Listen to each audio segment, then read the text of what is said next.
Selamat siang, rekan-rekan semuanya. Izinkan saya Mutiara Bar dengan izin di tim Andir 144 mewakili argumentasi mengawali dari tim pro terhadap mosi yang ibaratnya praktik korupsi dan pragmatisme yang ideologi oleh partai-partai politik dan elit politik yang menuntut perlunya pembubaran partai-partai politik yang ada di Indonesia. Menurut William Budiarjo, fungsi partai itu, fungsi utamanya adalah merepresentasikan, mewakilkan kepentingan rakyat melalui wadah ideologi yang jelas. Kalau misalkan dia ideologi, berarti partai politik ini sudah tidak sesuai dengan fungsi utamanya karena tidak berideologi secara substantif. Nah, menurut datanya Transparansi Internasional Indonesia pada tahun 2024 mencatat negara Indonesia ada di angka 87% bahwa partai politiknya itu besar terhadap korupsi. Ini menyatakan bahwa partai politik Indonesia sudah lagi tidak sesuai dengan ideologi yang jelas. Menurut data lagi, KPU dan FPI menjelaskan pada tahun 2020 sampai 2024 mencatat bahwa negara kita partai politiknya 60% berganti partai. Contohnya DPR yang tadinya partai Golkar tapi berganti beralih menjadi partai PDIP. Berarti ini sudah mirip ideologi kawan-kawan. Selanjutnya, pada demokrasi dapat terancam dari dalam sistemnya sendiri. Padahal sudah jelas gitu. William Budiarjo menekankan bahwa fungsi utama dari partai politik itu adalah mewakilkan kepentingan rakyat. Dengan ini, kami dari tim pro menyatakan bahwa pembubaran dari partai politik itu perlu diadakan karena sudah membungkus uang lahirnya partai yang berbasis transparansi dan juga banyak kepentingan elit di dalamnya. Contohnya di dalam negara Jepang dan juga pasca tahun 1945 mereka membubarkan partai-partai politik karena sudah membusuk karena adanya korupsi dan juga ada di Korea Selatan. Dia juga membubarkan partai politiknya dan menghadirkan partai-partai politik yang transparansi dan juga mementingkan kepentingan rakyat, tidak mementingkan kepentingan oligarkinya. Dengan ini kami menuntut adanya pembubaran partai yang ada di Indonesia karena sudah banyak yang partai politik di dalamnya dan juga kepentingan oligarki yang sama sekali tidak mementingkan suara rakyat. Terus. Dalam praktiknya teman-teman hari ini bisa kita lihat banyak banget anggota DPRD yang tidak sesuai dengan kualifikasinya. Banyak banget partai politik yang mengajukan anggota dewan yang tidak sesuai dengan kompetensinya. Mereka hanya mementingkan popularitas, kekayaan, tapi tidak mementingkan kualifikasi dan kadernya. Maka dari itu kami dari tim Pro 1 menyatakan bahwa dengan adanya pembubaran partai politik di Indonesia. Cukup, terima kasih. Betul.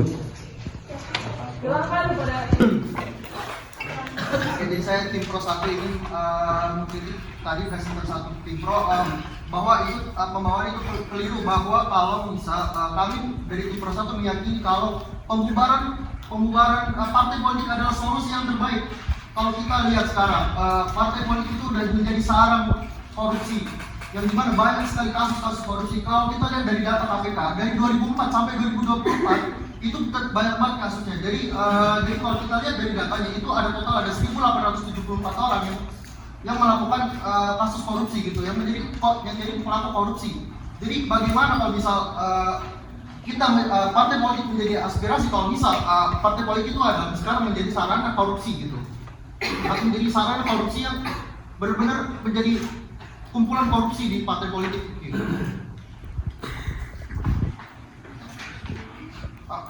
Oke, dan juga Waktu sisa 1 menit.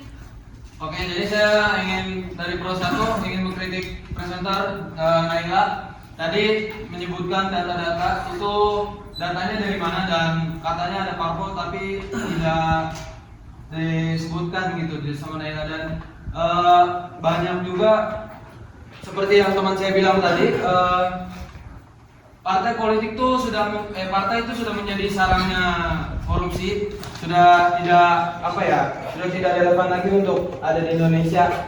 Jadi saya sangat setuju untuk pembubaran partai politik yang ada di Indonesia ini.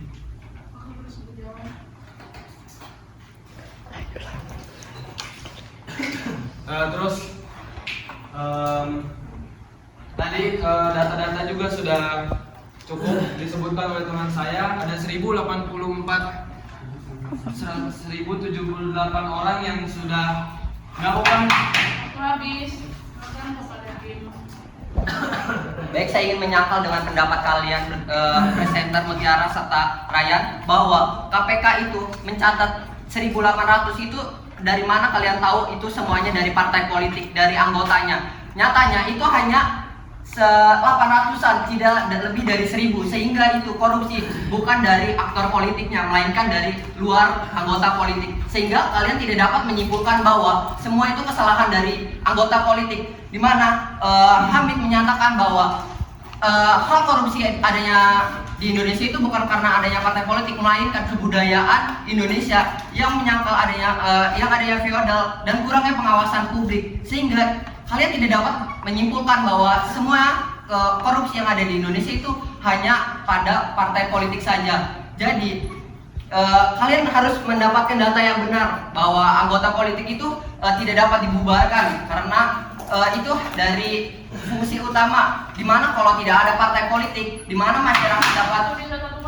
Nah, jadi tadi kan Labib tuh ngomong kalau misalkan setuju dengan pembubaran. Nah, kalau pembubaran itu bisa menjadi kekacauan, dimana kalau misalkan kekacauan itu kan otomatis kayak jembatan kita antara pemerintah itu hilang gitu kan. Nah, terus juga itu juga bisa melanggar hak konstitusi, dimana itu dicantum di Undang-Undang Nomor 28E dan 28. Nah, itu tuh bisa melanggar konstitusi. Nah, tadi Ryan tuh bilang kalau misalkan demokrasi ya.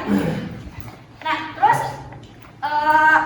dari jurnalnya Univ Jember juga di situ dia tuh ngomong kalau misalkan yang status yang kasus EKTP yang dimana itu saatnya tuh berkaitan dengan ketua DPR. Nah, itu tuh bisa pembubaran tuh bukan solusi gitu tuh, bisa kayak dia tuh direformasi ulang kembali kayak gitu. Waktu habis, silakan pada waktu mulai dari sekarang. Oke, saya ingin menyangkal statement dari dia tadi yang bilang kalau misalkan korupsi itu bukan masalah partai politik ya, tapi budaya politik. Tapi budaya politik kan sudah mengapa ya? Udah sarang budaya politik yang korupsi itu udah partai politik jadi sarangnya gitu. Apakah dengan cara kamu menyebutkan kalau itu tuh budaya politik akan menyelesaikan kalau partai politik itu ya korupsi gitu? Terus juga tadi yang saya bilang kalau misalnya pembubaran partai politik itu melanggar konstitusi gitu kan. Jadi gini loh, walaupun itu melanggar konstitusi, misalkan kalian punya bunga ada satu tangkai yang busuk gitu, apa kalian mau motong atau dibiarkan? Kalau misalnya dibiarkan, itu akan menyebar kemana-mana dan semuanya akan jadi busuk. Jadi sama halnya kayak partai politik sekarang gitu, walaupun yang di depan-depan itu bagus, tapi di belakang itu banyak sarang tikus di sana. Terus juga menurut saya itu tadi kan baru menyebutkan bahwa budaya politik itu sarang partai kan, partai politik itu merupakan sarang dari suatu yang korupsi itu. Tapi kan maksudnya yang bukan seperti yang dijelaskan oleh Gian tadi, itu bukan sebagai sarangnya gitu loh, tapi memang ada oknum-oknum tertentu. Terus juga maksudnya kan terus juga disebutkan bahwa di pasal 6A dan 22 Undang-Undang 1945 bahwa partai politik itu kan merupakan pilar demokrasi yang dimana itu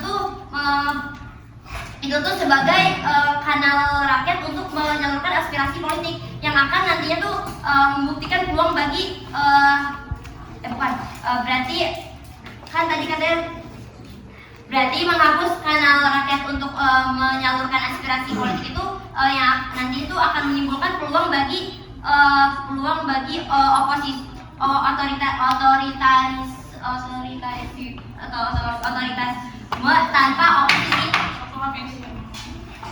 Silakan kembali.